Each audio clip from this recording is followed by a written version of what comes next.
DJ Rohit Patel 6466464 जैसे तुहके चाहेले बर्बादी कौन पगली के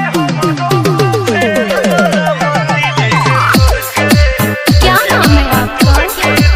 रोहित पटेल, रोहित पटेल, रोहित पटेल। भाई साई भाई साई भाई साई भाई साई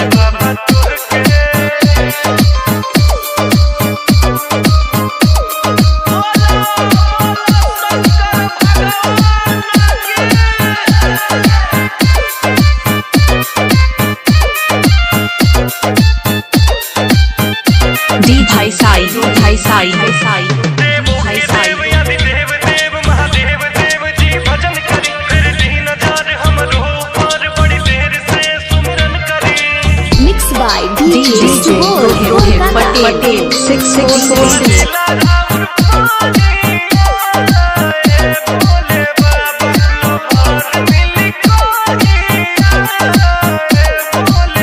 DJ Rohit Patel 646 कि पूजा करी दिखाई अगरबत्ती दोनों हाथ उठेगा और बोला है कौनो पगली के हमरो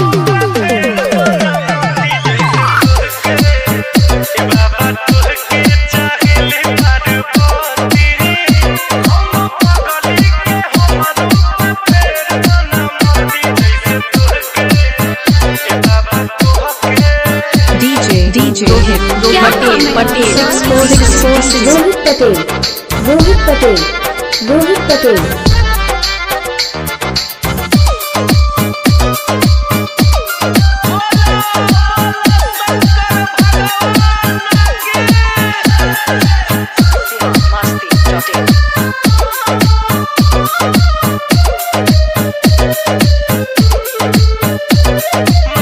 DJ Rohit Patel 646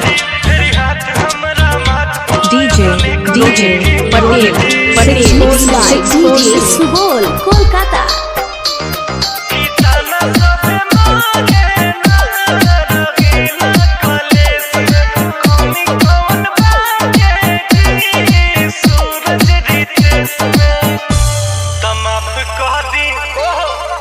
माफ